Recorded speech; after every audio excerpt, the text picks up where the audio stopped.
사도신경 같이 고백하심으로 예배를 시작하도록 하겠습니다.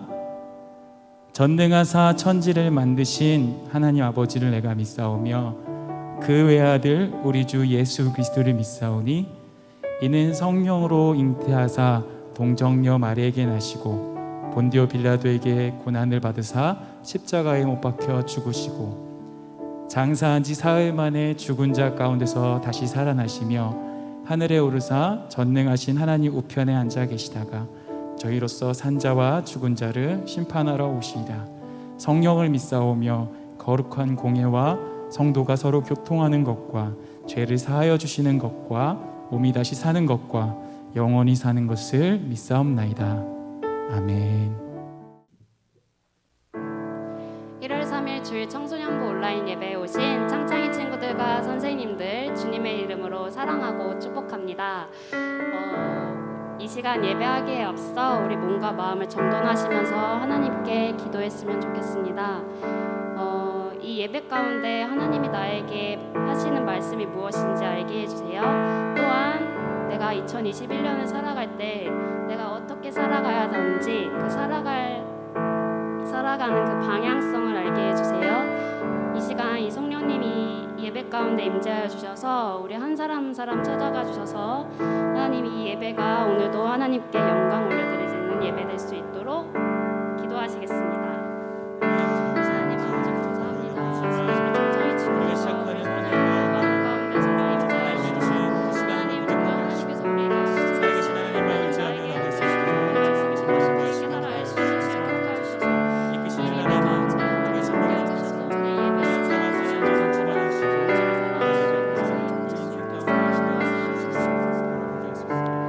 우리 모일 때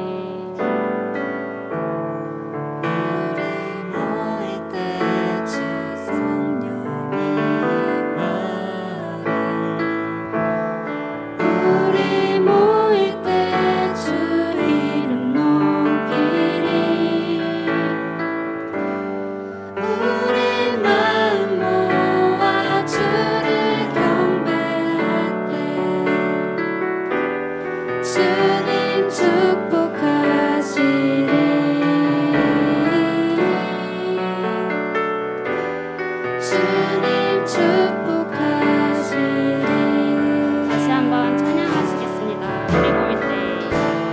우리 모일 때 주 성령님 말이 우리 모일 때 주 이름 높이리 우리 마음 모아 주를 경배할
인도하실 주님 찬양합니다. 아멘.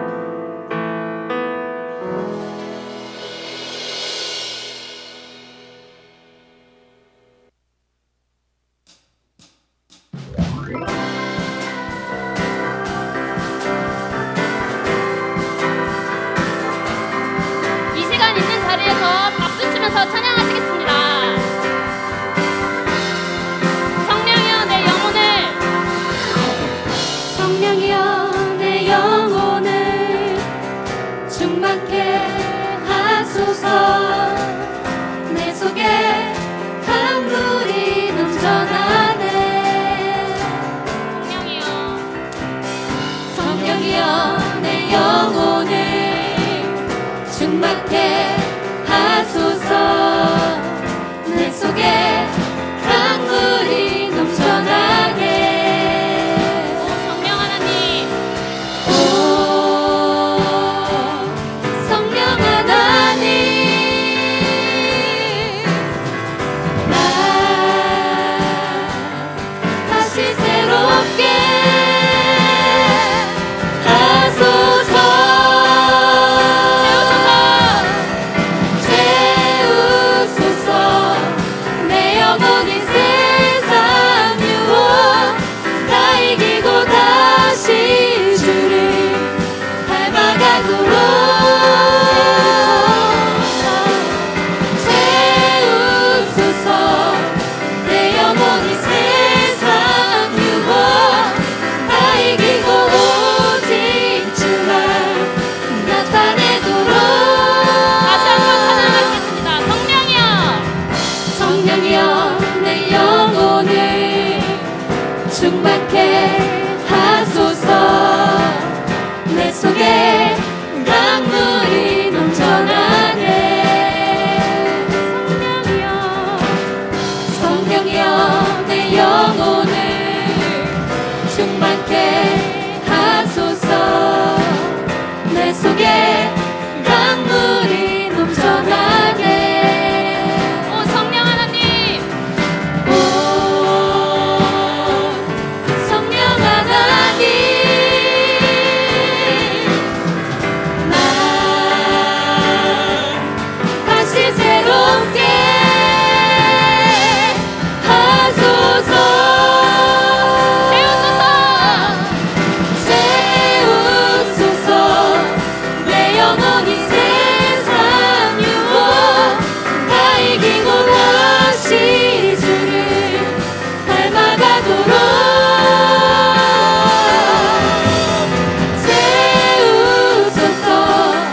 내 영혼이 세상 유혹 다 이기고 오직 주만 나타내도록. 오 성령 하나님,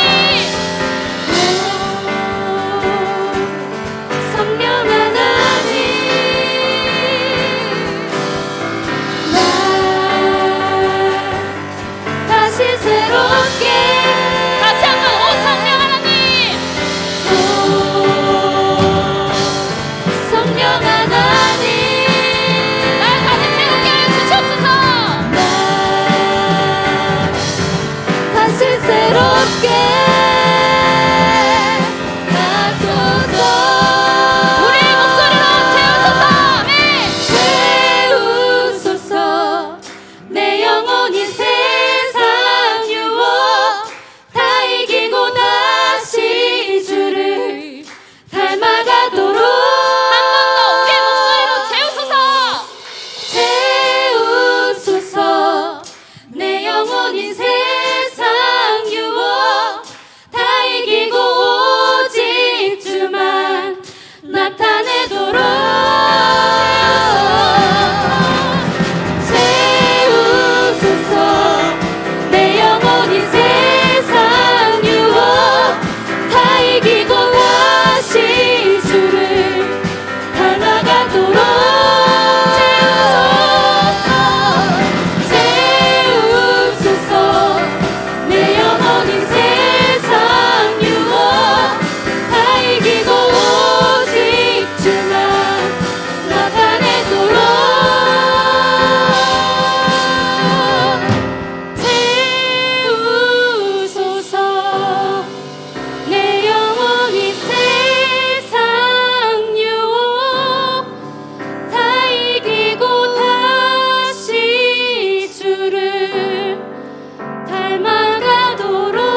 도와주셔서 우리를 다스려 주시고 우리를 새롭게 하여 주시옵소서. 예수님의 이름으로 기도드립니다. 아멘.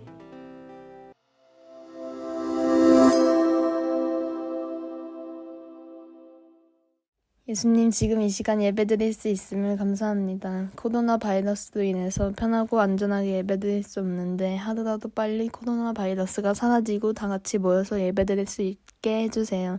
말씀을 듣고 기억하며 예수님 뜻대로 살아갈 수 있는 저희가 될 수 있도록 해주세요. 예수님의 이름으로 기도드립니다. 아멘.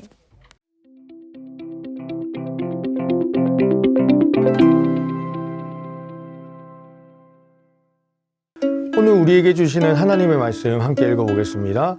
사도행전 10장 9절부터 16절 그리고 34절부터 35절까지 말씀입니다. 사도행전 10장 9절에서 16절 34절부터 35절까지 말씀 함께 읽어보겠습니다. 이튿날 그들이 길을 가다가 그 성에 가까이 갔을 그때에 베드로가 기도하려고 지붕에 올라가니 그 시각은 제6시더라. 그가 시장하여 먹고자 하매 사람들이 준비할 때에 황홀한 중에 하늘이 열리며 한 그릇이 내려오는 것을 보니 큰 보자기 같고 네 귀를 메어 땅에 들이었더라. 그 안에는 땅에 있는 각종 네발 가진 짐승과 기는 것과 공중에 나는 것들이 있더라. 또 소리가 있으되 베드로야 일어나 잡아먹으라 하거늘 베드로가 이르되 주여 그러할 수 없나이다. 속되고 깨끗하지 아니한 것을 내가 결코 먹지 아니하였나이다 한데 또 두 번째 소리가 있으되 하나님께서 깨끗하게 하신 것을 내가 속되다 하지 말라 하더라. 이런 일이 세 번 있은 후 그 그릇이 곧 하늘로 올려져 가니라. 34절부터 35절 읽겠습니다. 베드로가 입을 열어 말하되 내가 참으로 하나님은 사람의 외모를 보지 아니하시고 각 나라 중 하나님을 경외하며 의를 행하는 사람은 다 받으시는 줄 깨달았도다. 아멘.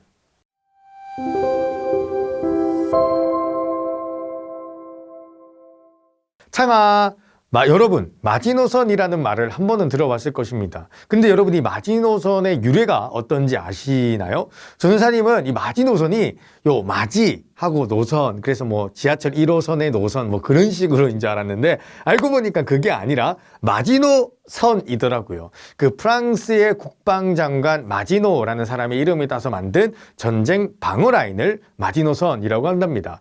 마지노는 1차 세계대전이 끝나고 이렇게 생각을 했다고 합니다. 1차 전쟁도 끝났고 겨우겨우 독일의 침공을 막았다. 그런데 저 녀석들 또 쳐들어오면 어떡하지? 이거 미리 방어를 해놔야겠는데? 좋다. 다음에 쳐들어온다면 제대로 홍군형을 낼 수 있도록 미리 전쟁 준비를 잘해보자. 그래서 마지노와 여러 장군들은 다음 전쟁을 대비해 갔습니다. 그래서 1차 세계대전의 부족한 부분과 전쟁의 양상을 한번 살펴봤습니다. 더 나은 국방력을 키우기 위해서 노력을 했죠. 1차 세계대전을 가만히 보고 있으니까 이 1차 세계대전은 참호전이라는 전쟁의 양상으로 전쟁이 흘러간 것입니다. 이 참호전이 뭐냐면요. 이 참호라고 하는 양쪽 진영의 벙커를 파고요. 그리고 그 벙커 안에서 양쪽 진영이 싸우는 그런 전쟁 양상을 뜻합니다. 그래서 마지노는 생각을 했습니다. 1차 전쟁을 살펴보니 참호전 양상이었군. 그렇다면 지금 우리가 구축해던 이 방어 라인을 조금 더 단단하게 업그레이드를 한다면 독일 놈들이 다시 쳐들어와도 끄떡없겠지.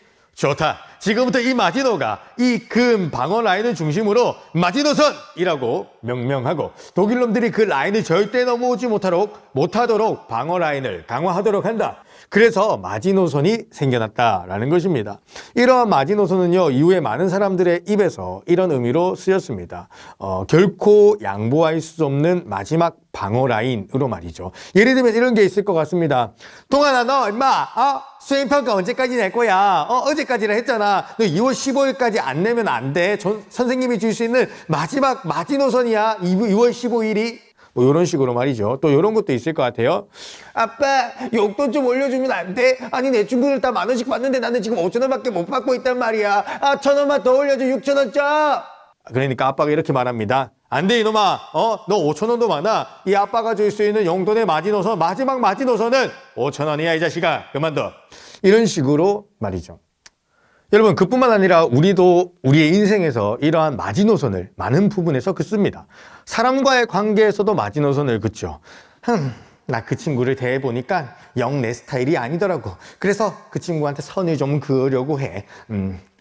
하나님과의 관계에서도 신앙생활에서도 정말 이 마지노선을 많이 긋고 있습니다. 신앙생활? 난 딱 이 정도만 하려고 그냥 뭐 제자훈련 왜 받아? 그냥 딱 일주일에 한번 교회만 다니고 아이고 기도 그거 되게 고추장스럽고 부담스러워. 성경 읽기 야 큐트 난 그 잘 못해. 난 그냥 예배만 잘 참석할게. 뭐 이 정도로 생각하는 친구들도 있을 수 있을 것 같습니다. 또 자신의 인생에 대해서 또 비전과 꿈에 대해서도 마지노선을 많이 긋죠. 나는 흙수저로 태어났어. 흙수저인 내가 뭘 할 수 있겠어. 그냥 먹고 살 정도만 딱 그냥 안정적인 직장 정하고 그래 그냥 그렇게 살자. 아유 이렇게 인생에 대한 선을 긋기도 합니다. 오늘 우리가 읽은 이 성경 말씀에도요 선을 긋고 있는 한 인물이 등장하고 있는데요. 우리 함께 사도행전 10장 13절부터 14절 말씀을 읽어보겠습니다.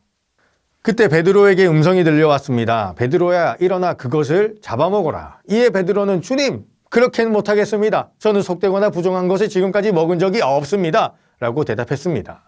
여러분 베드로가 기도 중에 있었습니다. 그때 하나님께서 한 환상을 보여주셨습니다. 하늘이 쫙 하고 열리고 그 하늘로부터 그릇 하나가 쫙 내려오는데 물론 그 그릇이 짜장면 그릇인지 양푼이 그릇인지 알 수도 없지만 음식을 담을 만한 그런 그릇이었던 것 같습니다. 그리고 그 그릇 안에는 어떤 보자기가 있습니다. 그 보자기가 생소한 친구들이 있는데 있어요. 음식 싸는 요렇게 음식 쌀 수 있는 그 옛날 포장지 같은 그런 보자기 있거든요. 여튼 그 속에 보자기가 있었다라고 합니다. 그리고 그 보자기 속에 보니까 여러 가지 짐승들이 있었는데 성경에 보니까 뭐 4발 가진 짐승, 기는 짐승, 하늘에 나는 새 이런 것들이 있었다라고 이야기를 하고 있습니다. 그리고 하나님께서는 베드로에게 그러한 모습을 보여주시곤 이렇게 명령하셨습니다.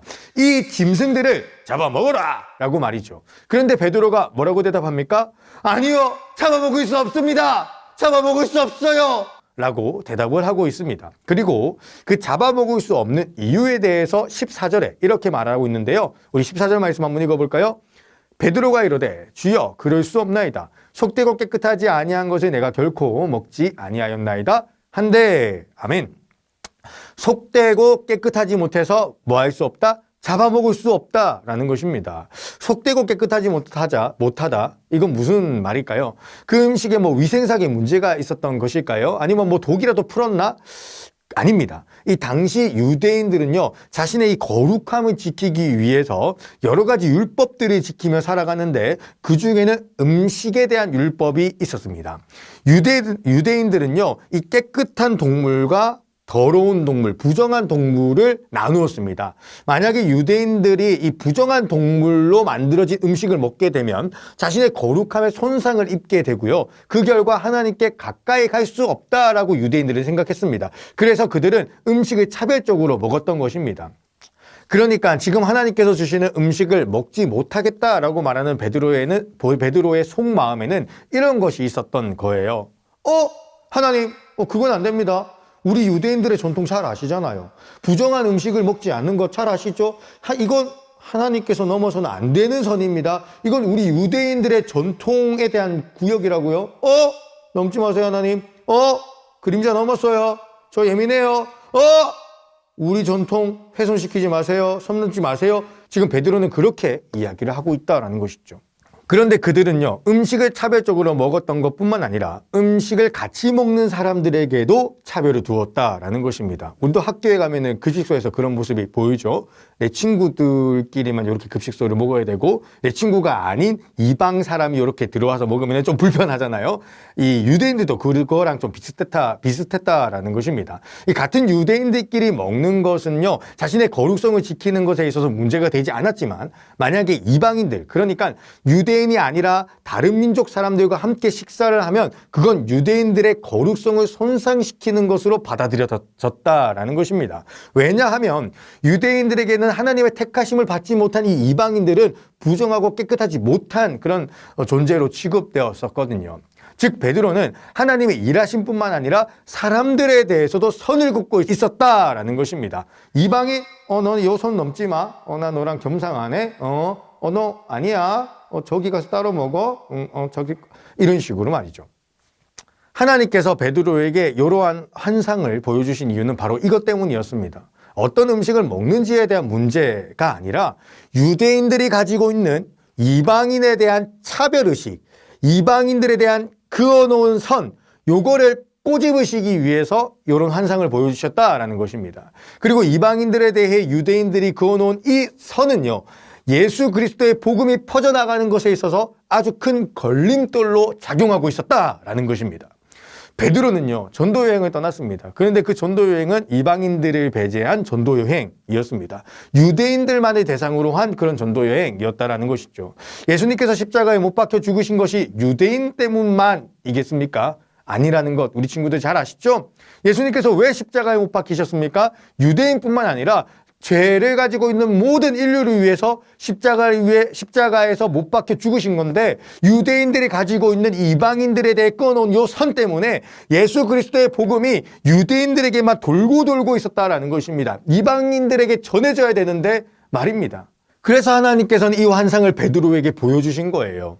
베드로야, 이 복음은 유대인들뿐만 아니라 모든 이방인에게도, 전 세계에 있는 모든 사람들에게도 전해져야 된다. 네가 지금 여기서 자꾸 이렇게 선 긋고 있으면 저기 수원시 연문홍 창운대교회에 있는 저 청소년부 창창이 애들한테 복음이 전달되지가 않아. 그러니까 네가 그어놓은 이 마지노선을 좀 거둬주렴.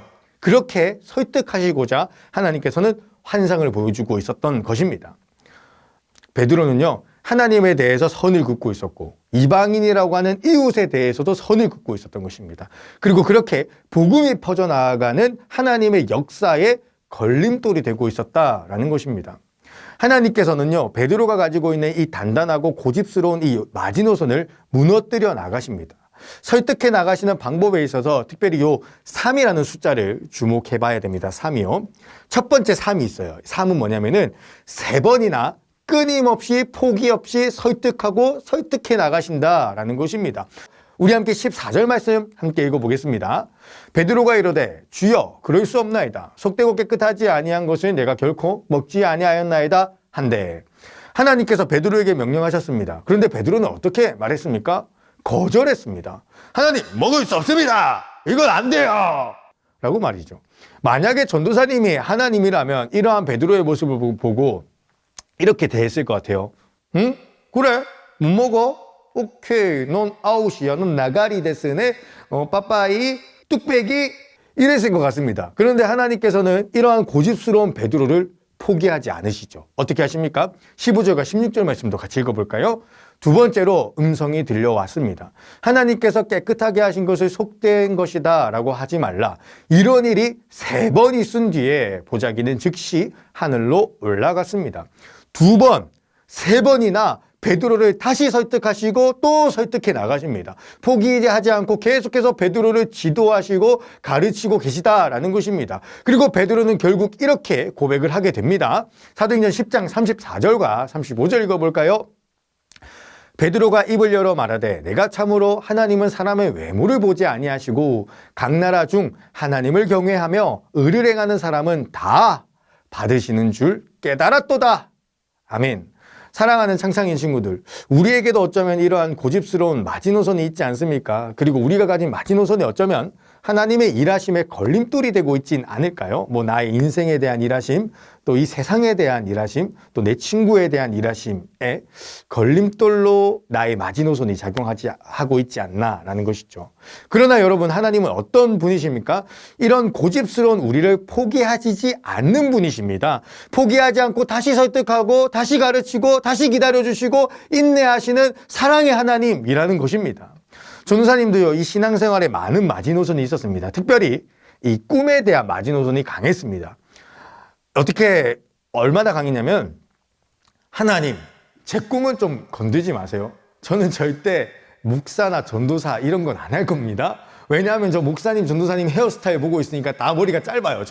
하나님, 저는 머리는 좀 기르고 살고 싶습니다. 그래서 저는 저 머리 짧은 거 별로 안 좋아하고요. 전도사님 그때 당시 좀 폼사였어요.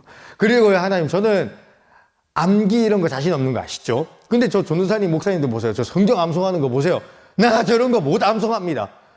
그리고 하나님, 저 얼마나 말 잘합니까? 나 저렇게 말할 자신이 없어요. 그러니까 하나님, 저는 저기 그 목사 전도사는 안 하고 그냥 밴드 할게요. 저 지금 어차피 밴드 하고 있고 저 또 밴드 분데 밴드 할게요. 밴드 하다가 안 되면 그냥 뭐 음향 엔지니어 이런 거 해볼게요. 뭐 그것도 안 되면 군인 하죠. 뭐 군인 하면서 교회 잘 나가면 되잖아요.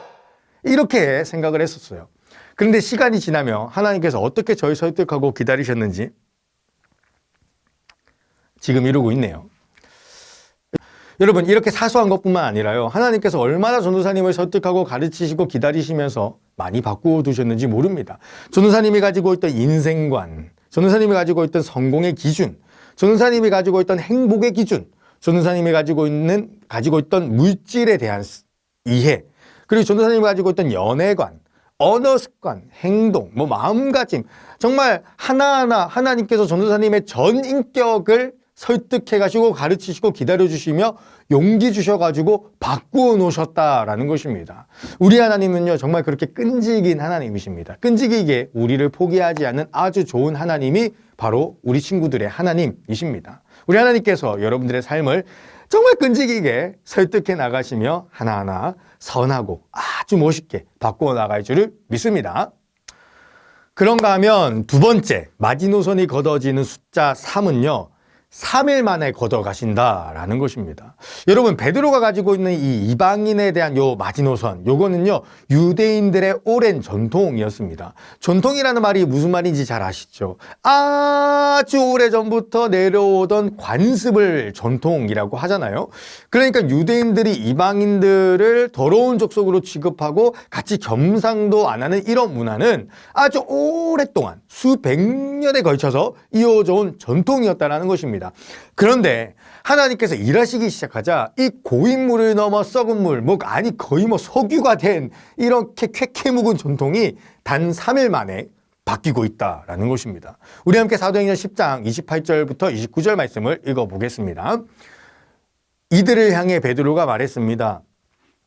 여러분들도 잘 아시겠지만 유대인이 이방인 사람을 사귀거나 그의 집에 찾아가는 것은 유대법에 어긋나는 일입니다만 하나님께서는 저에게 어떤 사람도 속되거나 부정하다고 해서는 안 된다는 것을 보여주셨습니다. 그래서 여러분이 저를 불렀을 때에 이의를 제기하지 않고 따라온 것입니다. 하나님께서 도대체 어떻게 일하셨기에 이렇게 3일 만에, 단 3일 만에 그 수백 년 동안 잡혀 있었던 쾌쾌 묵은 정통이 바뀔 만큼 효과적이었을까요? 하나님의 효과적인 일하심. 첫 번째는 뭐냐면은 직접 개입하신다라는 것입니다. 여러분, 그 청와대 국민청원이라는 게시판을 아십니까? 억울한 일에 대해서 국민청원 게시판에 글을 올리고 그 글이 20만 명 정도인가 그 정도의 공감을 받으면 대통령이 직접 개입해가지고 문제를 해결해주는 창구가 바로 국민청원 게시판입니다. 대통령이 직접 개입하니까 얼마나 신속하고 정확하게 또 강력하게 문제가 해결이 되겠습니까? 하나님께서도 이와 같이 직접 개입하신다라는 거예요. 먼저 고넬료에게 직접 개입하셨습니다. 고넬료가 기도하고 있는데 환상이라는 기적을 통해서 고넬료에게 직접 말씀하셨습니다. 뿐만 아니죠. 베드로에게도 직접 개입하시지 않습니까? 앞서 살펴본 것처럼 베드로가 기도할 때에 환상을 통해서 베드로의 마지노선을 강력하게 걷어내시고 계시잖아요.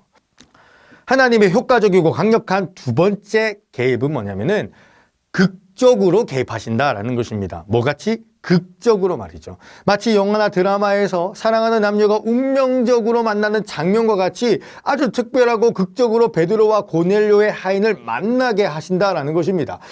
고넬료가 하인들을 베드로에게 보냈습니다. 그렇죠? 그리고 그 하인들이 베드로를 만나려고 베드로가 있는 욥바라는 도시에 거의 가까이 왔을 그때에 하필 베드로는 기도하러 올라갑니다. 기도하러 올라갔더니 베드로의 기도 가운데 하나님께서 환상을 보여주시는 겁니다. 먹어라, 안 해요. 먹어라, 안 해요. 먹어라, 안 돼요. 세 번이나 신랑이가 끝나고 이제 딱 기도하고 마치고 딱 내려오는데 마침 그 고넬료가 보인 하인들이 베드로가 있는 집에 딱 도착을 하면서 거의 운명적인 만남이 빡 하고 만나지게 되는 것입니다. You are my destiny. 또 하필 그 순간에 성령님께서 베드로에게 말씀까지 해주시죠. 베드로야, 이 사람들이 따라가면 된단다. 그렇게 극적인 만남이 성사되고 하나님의 인도하심을 따라 베드로는 이방인들에게 갈 수 있게 되어졌던 것입니다. 굉장히 극적이죠.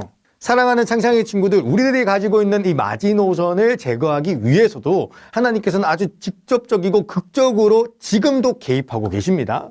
어디에서 그러한 극적인 개입을 경험할 수 있냐고요? 큐티하는 시간을 통해서 경험할 수 있습니다. 또 그럴 줄 알았다. 또 큐티 얘기할 줄 알았다. 난 그럴 줄 알았지. 라고 생각을 하는 친구들이 있을 텐데 여러분 진정하시고요. 생각을 해보세요.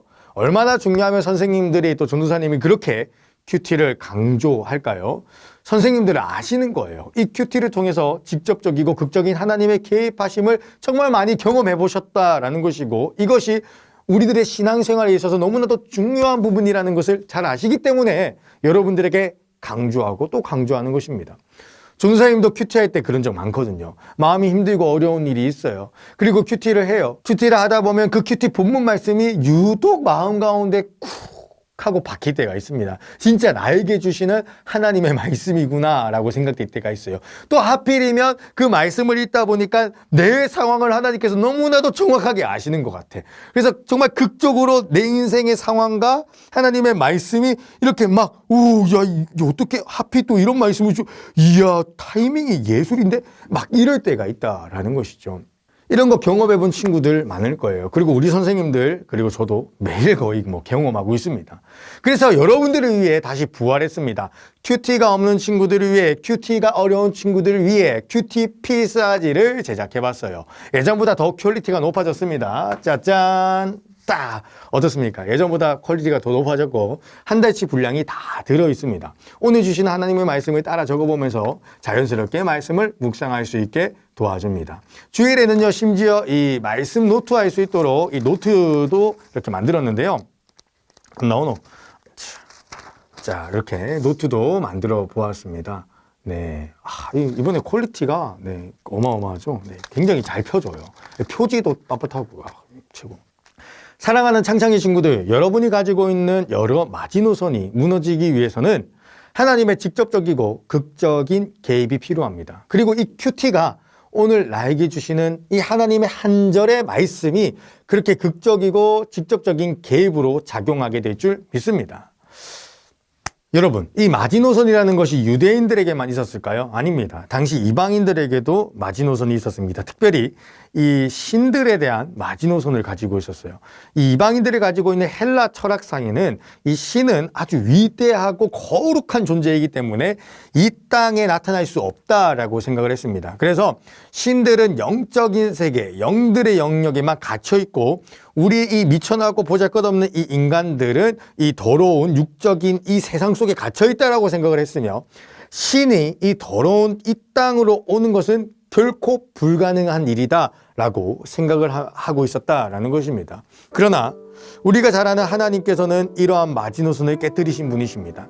요한복음에서는 말하고 있습니다. 창조의 하나님께서 이 땅에 오셨다라고 말입니다. 그리고 그 하나님이 누구십니까? 바로 예수님이셨습니다. 예수님은 하나님이셨습니다. 이방인들은 하나님이 이 땅에 올 수 없다라고 마지노선을 그었으나 하나님께서는 그 이방인들의 마지노선을 깨뜨리시며 직접 이 땅에 오셨습니다.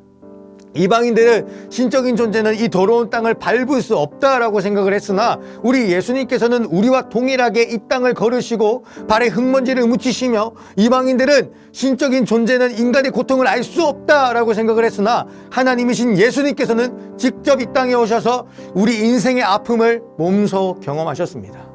예수님께서는 우리와 같이 먹으셨고 예수님께서는 우리와 같이 피로하셨고 예수님께서는 우리와 같이 눈물도 흘리셨습니다. 하나님이신데 이 낮고 낮은 이 땅에 오셨다라는 것입니다. 이방인들이 생각했습니다. 사람은 누구나 죽으며 죽음을 이길 수 있는 존재는 없다라고 말입니다. 그러나 예수님께서는 보여주셨습니다. 죽음을 이기는 역사와 능력을 부활을 통해 보여주셨다라는 것입니다. 이방인들의 생각에 있어서는 죽음은 절대 사람이 이길 수 없는 마지노선이었습니다. 그런데 예수님께서는 보여주셨습니다. 부활을 통해서 죽음이라고 하는 모든 인생이 반드시 맞닥뜨려야 되는 이 운명적 결과를 깨뜨리시는 모습을 말입니다. 사랑하는 창창이 친구들, 우리 예수님이 누구십니까? 이 땅에 오신, 시간을 뚫고 이 땅에 오신 하나님이십니다. 사람들이 생각해 놓은 죽음이라는 마지노선 또한 깨뜨리신 하나님이십니다. 그리고 사랑하는 창창이 친구들, 그 하나님이 여러분의 하나님이십니다. 이러한 하나님의 능력이라고 한다면 하나님에 대한 여러분들이 가지고 있는 마지노선은 깨뜨려질 수 있지 않겠습니까? 이러한 하나님의 능력이라고 한다면 여러분들이 원수라고 생각하는 이웃에 대한 마지노선 또한 깨뜨려질 수 있지 않겠습니까? 이러한 예수님의 사랑이라고 한다면 내 인생에 대한 마지노선도, 내가 세워놓은 무기력한 마지노선도 깨뜨려질 수 있지 않겠습니까? 사랑하는 창창이 친구들, 간절히 기도하는 것은 여러분들이 세워놓은 하나님에 대한 마지노선, 이웃에 대한 마지노선, 내 인생에 대한 이 마지노선이 하나님의 손길 가운데에서 다 깨뜨려지고 하나님의 일하심이 여러분들의 인생 가운데, 이게 여러분들이 세워놓은 요 한계선 그 이상으로 역사하시는 하나님의 역사가 여러분들의 삶 가운데 이게 일어날 수 있기를 간절히 기도합니다. 우리 오늘 이 시간 함께 찬양 듣고요, 기도하는 시간 가졌으면 좋겠는데요. 여러분들이 잘 아는 찬양입니다. 그런데 그 찬양 속에는요, 수많은 마지노선을 깨뜨리신 하나님의 강력한 사랑이 나타나고 있습니다. 우리 함께 이 시간 찬양 함께 듣고 또 가능하면 함께 부르시면서 기도하는 시간으로 가도록 하겠습니다. 기도합시다.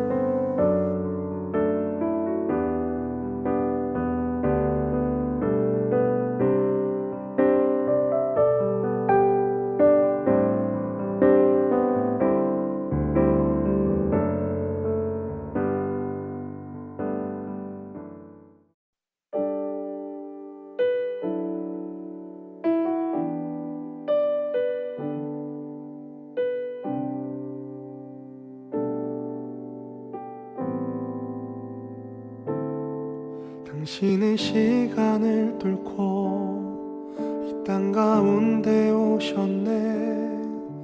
우리 없는 하늘 원치 않아 우리 삶에 오셨네. 자신의 편안 버리고 우리에게 평안 주셨네. 가장 낮은 자의 모습으로 우리 삶에 오셨네.